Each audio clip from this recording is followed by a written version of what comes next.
Hey,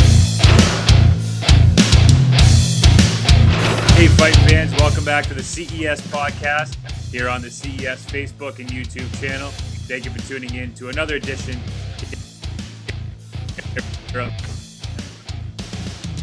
of few live fights like we would like to with everything going on in the world today, but we still wanted to offer a nice fun distraction for you, and hopefully that is what we're giving you here today. I'm Pat Sullivan, Director of Operations for CES and host here of the CES podcast, joined as always by Steve Mays of Team CES, and with Mike Mazzulli, our very special guest here today. He is the former president of the Association of Boxing Commissioners, somebody who's been involved in this sport in every facet for a long time, so a very knowledgeable source on the sport in both boxing and MMA and what's going on in the world today with how that relates to combat sports. He's also the Director of Athletic Regulations for the Mohegan Tribe in Connecticut. So first and foremost, Mike, thank you for joining us on the CES podcast today, and we hope that you and your family as well. Hey, I appreciate the offer. It's great to have something to do today. You know, we've been furloughed for a couple weeks and getting ready to get back to work. So thank you. Yeah, no, and happy to have you here. And, you know, Steve and I were talking about who we could have as our guest here on this podcast this week. And, you know, there's so many people that are talking about what the UFC has been doing and how that could relate to other commissions and other states and other promotions like CES. But, you know, I know that you are involved in everything with the sport with commissions. So can you kind of run through that on how that was able to come about as far as a testing standpoint for these athletes and how it can be safely done, at least with what the UFC has done now with their first two live events since the COVID-19 pandemic started? Yeah, absolutely. I think it's pretty interesting. You know, I really believe last April when UFC wanted to do it the first time, it was a little too early. But this time, you know, a lot of those officials down there in Jacksonville are my guys. You know, Dan Mergliotti's down there, Sal D'Amato, That's right. Dave Torelli, all those guys. So, you know, with that said, you know I called Dan up, and Dan told me the process in which he was tested when he got there. He's been down there for 9 days for all three fights. So it's working out really, really well. You know, they're testing the fighter as they and the officials when they arrived for antibody tests. If that was negative, they were then testing them for COVID. And if that was negative, and then they ended up sitting in their hotel rooms being quarantined. So it's worked out really well, really well. I'm extremely happy with the process for UFC, what UFC's done. I've been speaking to Mark Ratner probably every 3 or 4 days about it too. So, you know, they're doing a nice job. You know, I think it's definitely a blueprint for other promotions to follow. Yeah, and we're going to get into this in a little bit, talking about it on other sports, but something that I thought was pretty interesting. In the first show that they did last week, there was one fighter who tested positive for COVID-19. And, you know, I think the rest of the sports world and everybody else on the outside kind of panicked and thought, you know, this is the beginning of the end. We jumped in this too quick, but it kind of seemed like everybody kept a cool head about it. Just, you know, scratch that fight. The fighter went home or went into isolation or whatever. But how do you feel like that was handled as far as a commission standpoint? You know, that was handled really well. My only question to that is maybe, I don't know if they did. They may have not. Maybe I don't know if they tested the fighters before they left their homes. You know, maybe that would be something that would be helpful. And Mr. Sure. Souza may have been negative because I know he drove in. He lives in Florida, so he drove in. Right. So that may not have worked anyway. So, yeah, you know, they handled it quite well. You know, everyone was quarantined in their rooms and everything. And, you know, it seemed to be working. You know, I've read now with negative press. You know, some of the things cage side I've noticed, it would have been nice to see everybody wearing masks. You know, right now I have Dr. Schwartz and my team at Mohegan writing up policies and procedures that I'm going to forward to the Mohegan Tribe Health Department and see if we can, you know, work through them and get something done on our end as well for future events at Mohegan. Yeah, and Mike, real quick, I think this would be a good time, and I probably should have done this earlier, if you could give a quick background on your sport. And I say quick because I know you've been involved in the sport for a long time. I read Unified Rules, you know, quite a while ago, but since then, you and Dr. Schwartz and the rest of your team have been, you know, pretty progressive in the way that you've handled the sport and the way that you've been able to, you know, be a leader in the forefront of all things. Yeah, I appreciate it. Yeah, you know, I started out back in '96. You were probably still in high school or elementary school in '96. Elementary. But kind of sad. You probably were too, young man. Maybe not elementary school, but high school for sure. Okay. So, with that said, I was an investigator for the Gaming Commission. The athletic department was formed in the Gaming Commission. We did a lot of boxing. I mean, we had Lennox Lewis there. We had, Vernon Forrest was there, God rest his soul. And live CES was there a lot with Manfredo. I may go on and on. I could bore you, but with that said, the athletic department was formed in the Gaming Commission, and then we had the arena, and they moved the athletic department from the Gaming Commission to its own department. And the interesting story about that is it happened just when Mike Tyson bit Holyfield's ear. So a year after that, Mike Tyson wanted to come back and come back and start fighting, and the Gaming Commission wouldn't let him. So the athletic department was formed by the tribal council, which is basically just like your government up in Rhode Island. And I report directly to the tribal council and the attorney general. So, and he ended up not coming back to fight at Mohegan, but it was an option that, Don King back then was looking at. And so then I started reporting directly to the attorney general. 2001, I helped write the unified rules of MMA. And actually from 2002 to 2005, MMA was only in 3 different states. That was, 2 states. And the game, so it was a Mohegan Tribe reservation, the state of New Jersey, and the state of Nevada. So, I've been around it a long time. I don't know where the time is going. Wow.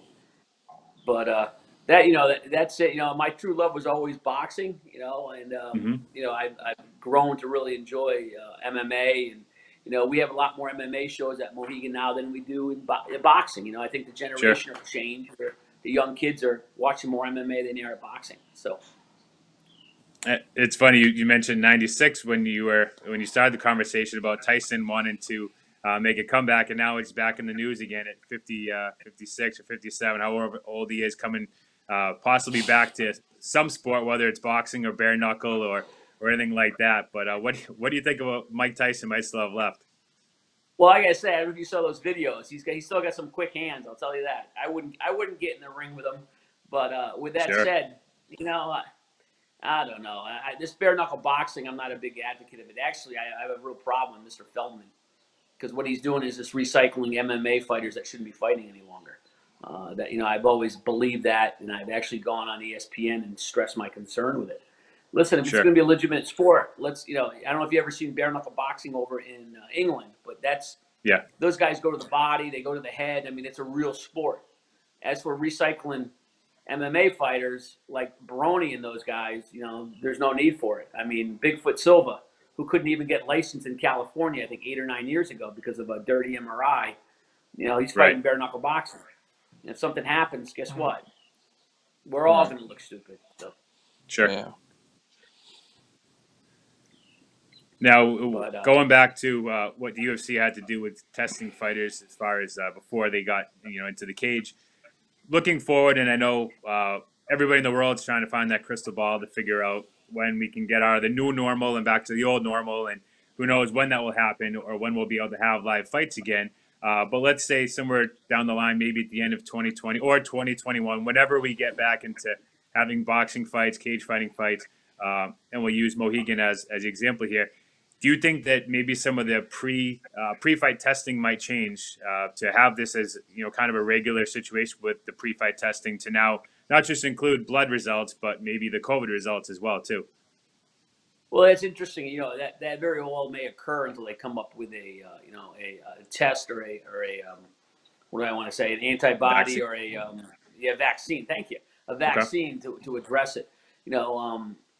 I hope that's not the case. I hope at some point we'll be back to normal. I haven't heard anything related to Mohegan Sun opening recently or what's occurring there. So I'm on hold right now too. So I know I am looking at making sure we can have promotions come in with MMA and boxing and actually not have fans present.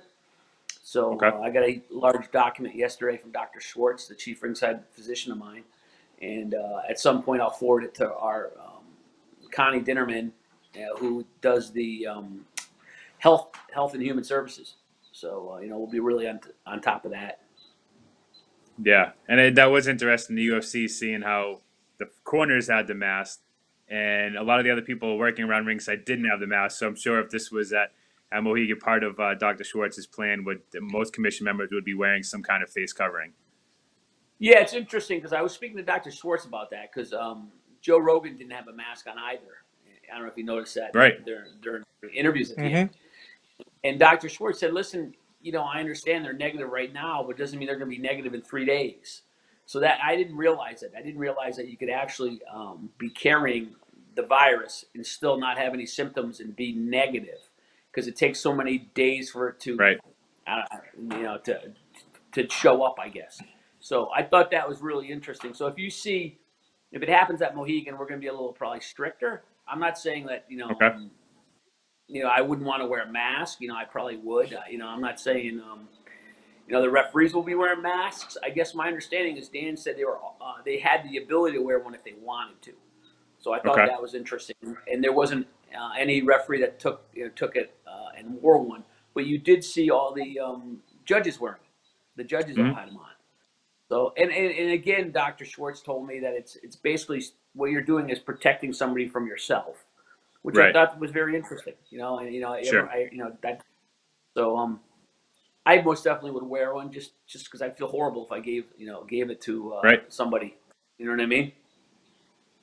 Now, Steve, you know a lot of these fighters that fought on the card the other night in their corners and trainers. Have you talked to any of them about what it was like in that situation or that atmosphere being around such I guess, a high-profile event, but also something we have to be super cautious and careful for your own safety? I have spoken to a few of them, and I was actually going to ask Mike, um, how much of what you guys are going to do has to do with the CDC, with the guidelines that they are going to put out, because every state is going to have different guidelines to reopen, and gaming commission is going to have different guidelines to reopen. When I talked to some of the guys that were at the UFC this weekend, they said it was a long process from the time they got there till the time they flew home. There was multiple tests. There was a lot of quarantining. The UFC had certain spots that only the fighters could go to. Um, they said that in some situations the UFC went above and beyond to make sure that they were okay. How do you expect a regional promoter to come in and do a show and meet certain guidelines that the CDC puts out, because that's kind of what everybody has to be going off of what the CDC says. Absolutely. Well, it's interesting you say that because every morning, Mohegan Tribe Health Department forwards the CDC recommendations, and they're right now they're writing policies up just to return to work. So of course, the Mohegan Tribe is its own sovereign nation, and they will be putting together protocols. And I would follow whatever the Mohegan Tribe requires. And with that said, like I say, I spoke to the Birchfields, Jimmy Jr. and Mr. Birchfield a couple days ago about taking an event to Mohegan in the near future, and I think they're working towards it as well, and they understand the protocols and the processes that are needed to be in place. So with that said, hopefully we'll be able to do that. I'm not saying it can happen at Mohegan at this point or not. That's not my decision. But with that said, I'm going to have all the rules and regulations in place. And it's my understanding that the tribe follows CDC recommendations. So, Now, do you think it'll also be part of the testing? Like, you have to have certain blood tests and eye tests and head to MRIs and stuff like that. You think a negative COVID-19 test will be part of your regular medical testing? it's funny. I'm discussing with Dr. Schwartz and I about that. But with that said, maybe we recommend once there's a vaccine that you receive the vaccine, before you start fighting. I mean, that's another process we can require. But, that's all Dr. Schwartz. I rely on my medical staff to educate me on Yep. that. So, but yeah, I mean, with that said, it's not a bad idea at this point to make sure that for safety of everybody, you know what I mean? I don't think the disease definitely does not discriminate on who it gives No. it to. You know what I mean? So Oh it's God, just no, no. you know. But Yeah, and talking about it's an interesting. potentially putting together a plan to return to the cage or to a boxing ring, and I can assure you that that President of CES, Jimmy Birchfield Sr., has thought of probably every possible scenario because Mike, you've known him for a long time, and this is a guy Yeah. who works. I don't think it's an understatement to say he works 24/7, and not having a fight to promote or fighters to get in the ring or the cage is probably driving him crazy. So I mean, you know Oh Jimmy yeah. pretty well. He's probably wearing out the carpet in his house by pacing around. Well, I got to tell you, I was talking to Mark Ratner, and Mark didn't go down to Jacksonville, and he's losing his mind, And I thought that was pretty Sure. funny. I said, "Well, it's better safe than sorry, Mark. I'd rather you sit at home." And he said, "Absolutely," but he's like, Yeah. "I'm ready to lose my mind too." So I think a lot of people are in that boat. And geez, over here, I painted my house and built a boathouse, and I'm just going nuts myself. So I'm ready to get back to work. Yeah, and we're hopefully ready to get back to work soon too. But let's talk about Mohegan because obviously the fights for the Mohegan tribe take place at the Mohegan Sun Casino, and this is a building that has been open through blizzards, through power outages, through anything that's gone on in the world for as long as it's been open. I mean, it's open 24/7, and now to be closed for as long as it has.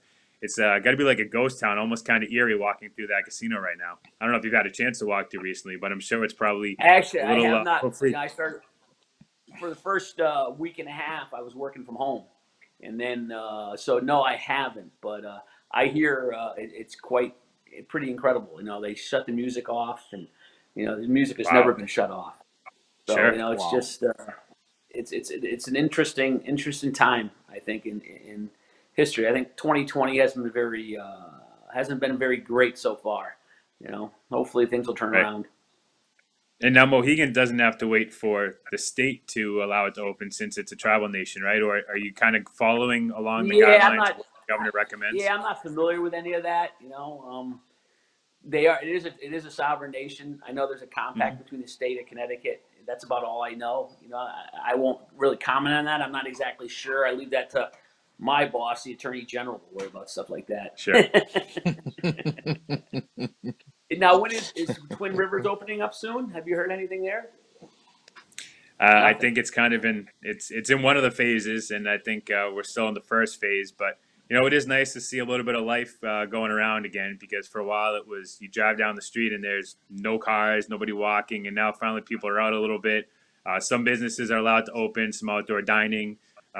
So if the weather warms up a little bit and we can actually get some outdoor dining, then businesses can start to come back to life, and hopefully everybody does their part to continue to get flatten this curve and get on the downside of this so Yeah. we can get back to some kind of normalcy because it's been a rough couple of weeks. And you talked about painting your house. I've been driving myself crazy. I try to learn how to play the piano and just about everything else I can to keep myself busy, and certainly ready to get back to promoting fights. But let's on a lighter question here. Let's talk about some of the more memorable fights that you've been involved in as a commissioner. I know you had, I think, was it the first Mickey Ward and Gotti fight at Mohegan? Yes, it was the first Ward Gotti fight. Yep, I was the Is chief that one of the most inspector back memorable then. fights, or is there another fight that stands out as You know, is some of your I got to favorites? tell you, the one that stands out, I love that fight. Mick's a friend of mine, and I really, Mickey's great, and it was one of the best fights ever, no doubt in my mind. But everyone knows that. Mhm. But I go back to your boy Robert Wiggins. I don't know if you remember Robert Wiggins, Yep. the heavyweight Yeah. and he comes in and he fights on ESPN. He was a last minute replacement from Duva Boxing, and they call him Okay. in like 3 days before, and he was driving a truck. Do you remember that fight when he came in and knocked out Kirkland on ESPN? Right. That Oh was yeah. probably that fight just amazed me. You know what I mean? He came in and it was national TV, and I still see every once in a while I go to a fight up in Twin River and he's up there, and he's just a Yeah. great guy, and I think that's the most memorable one because I'll tell you it was a shock, and it wasn't Sure. really a shock to me because Wiggins fought a lot at Mohegan, but he's just a great guy. He's got to be my age by now in his 50s, and just a hard worker. But that had to be the most interesting fight, the most shocking fight. Yeah. Sure. But Wow. and then I go back to some of the Dawson fights and the Matt Remillard fights, and Mhm. some of my favorite fighters are, guys like Shaka Moore. Yeah. I've had fighters call me up looking for $500 so they could pay rent, and I'm like, come on, guys. So I mean, those are the guys that those are the guys that I'm like, it's funny. Right. Another one, Delvin Rodriguez. Delvin is great. I talk to Delvin a couple times a year, and and he was another fun fighter just to watch. It goes back. Manfredo coming to Mohegan over the years. I was at Foxwoods a lot. He was at Mohegan, and Jimmy bringing some of the local talent. Matt Remillard, a fine example. He was a great fighter to watch. A lot of fun. So, yeah, but I got to say, Wiggins is probably one of my favorite guys, just because of what he did. No one thought he was going to do it. Yeah. And he came off of driving across country in a truck. So I thought that was the best fight. Sure. Yeah. Mike, you mentioned a lot of boxing. Go ahead, Steve. What about, Mike, you mentioned a lot of boxing fights. What about MMA? What was your most memorable MMA either event or fight or story? 2000. Well, first of all, there's two of them. The first one would be in 2003 or 4 when Cabbage from Hawaii fought Tank Abbott. Do you guys remember that fight? Sure. Yeah. Yeah. And actually, Cabbage did the cabbage patch after knocking him out, and then all hell broke loose in the cage. They got to remember that I was only like a year and a half into this MMA thing, and I'm looking at it and saying, "What the heck?" And we ended up finding Cabbage, I think $5,000, and Tank Abbott got in trouble. It was just mayhem in the cage, and I'm like, then you go to the Randy Couture fights, and then I look at all the Bellator shows I've done all over the world recently. The McDonald and Lima fight was crazy. So there's so many of them, it's kind of nuts. But I've always enjoyed the MMA now. I'm not doing a lot of boxing presently, but hopefully that'll turn around. That's a Tom Cantone deal. So I just go with the punches. But I look at a lot of the girl fights too. You know what I mean? A lot of the lady fights recently have been great. There's a girl named Kavanaugh from over in and Jessie Mealy, which I spoke with yesterday or 2 days ago. She's another local girl from Waterbury, and they're fun to watch. You know what I mean? They're a lot of fun to watch. I remember at the beginning saying, what I don't understand too is you got MMA girls fighters going 3 5-minute rounds, then in boxing you have girls going 2-minute rounds. So, that doesn't make much sense to me any longer recently. So what I've done is I changed my rules when it comes to boxing. And if a girl wants to fight 3 minutes, she's more, as long as they agree upon it, I don't have a problem with it. Oh, wow. You know what I mean? So, interesting. So it's really, it's interesting. Why are we going to treat a girl differently in MMA than we are in boxing? You know what I mean? Sure. Treat them different in boxing than we do in MMA. But, my favorite sport has always been Muay Thai. I've always loved that sport. It's just, I love the tradition and all that stuff. But, but I haven't done any Muay Thai in the last couple of years. We used to have ISKA Muay Thai quite a bit. And they haven't come back recently. So, it's interesting. I can't believe how long. I started this at 27, and now I'm 50. So it's like, what the hell happened? Wow. Yeah. Well, I've certainly seen a lot of fights in that time. But, we talk about how you were involved in creating the unified rules for mixed martial arts back, I think you said in 2001. The sport certainly has evolved a lot since then. But, at that time, there was certainly kind of a negative connotation towards MMA, and people thought it was a little barbaric. And now it's turned into one of the most mainstream sports. And right now, currently the only live sport that fans could watch. But one thing that's different between boxing and MMA, and want to get your opinion on this as the commissioner, is the weight cuts that these fighters and these athletes go through. It seems like, maybe the wrestling background for these MMA fighters has taught them how to cut maybe more weight in less of a time than perhaps a boxer. But I'm interested in getting your take on that. Well, I got to tell you, that's a big issue of mine. And Andy Foster from California and myself have really addressed it in a manner I think that is starting to work. So what we're doing presently is we're doing a 10-pound gain the next day. Not a 10%, but 10 pounds the day of the fight. So I always use a 100-pound fighter. So if you weigh 100 pounds and you come in at 100, 101, 100, you come in at 111, 112, I'm okay with it. I'm not going to beat you up.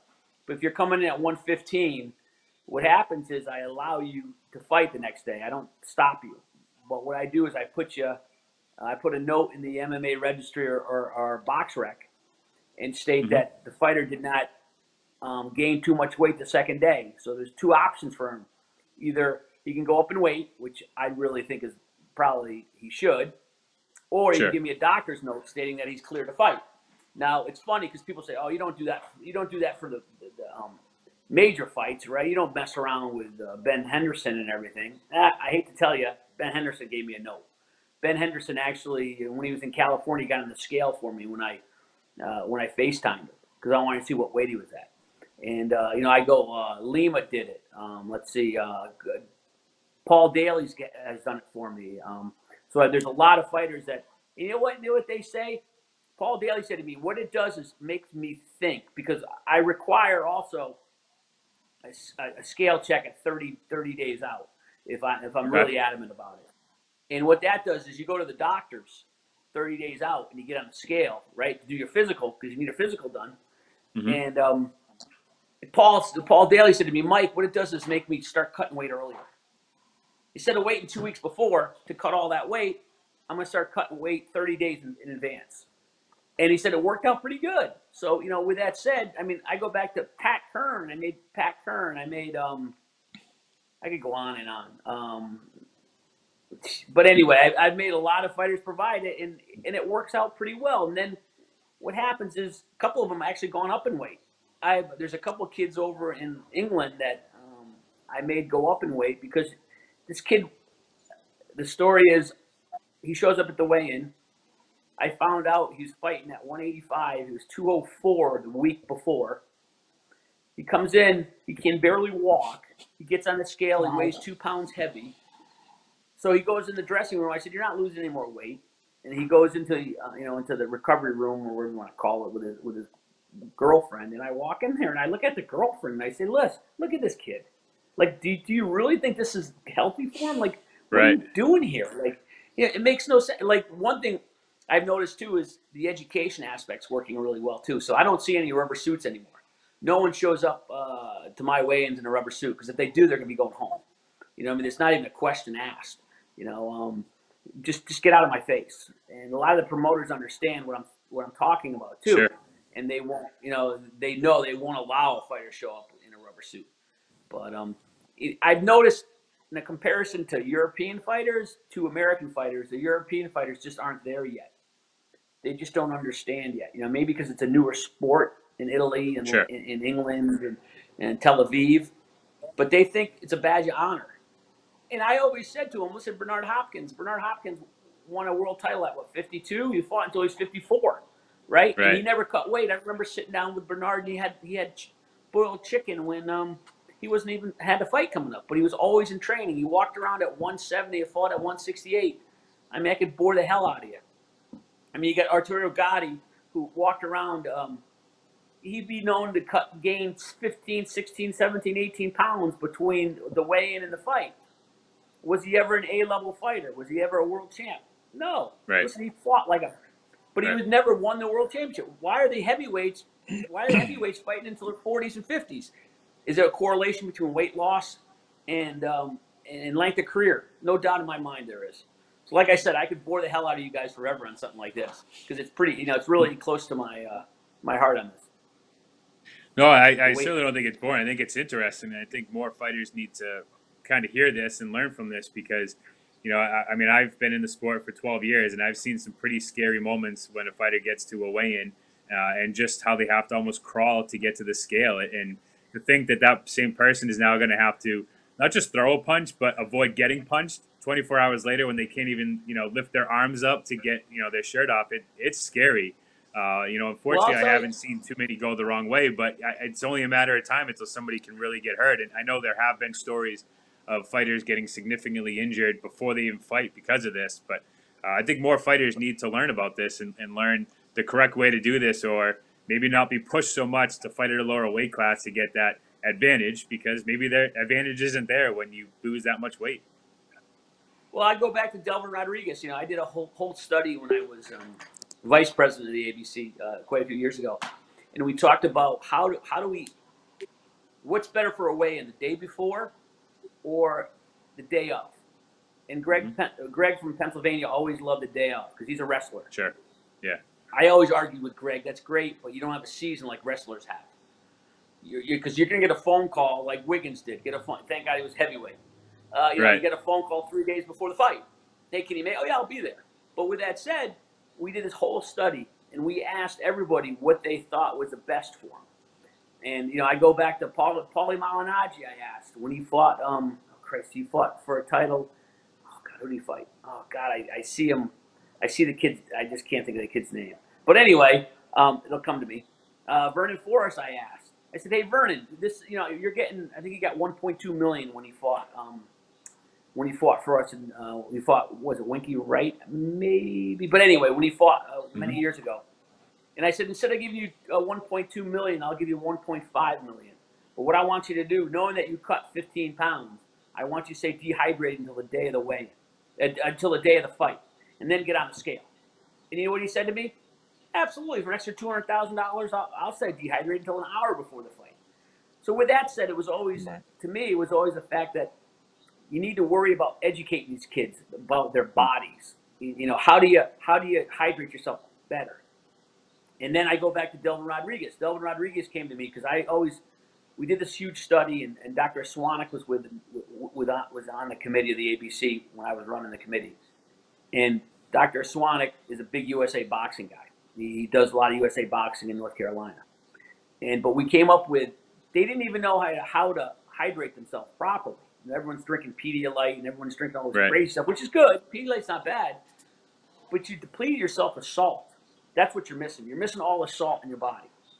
So I always told those guys, always have tomato juice, V8 juice, pretzels, anything with salt on it, And Delvin listened to me.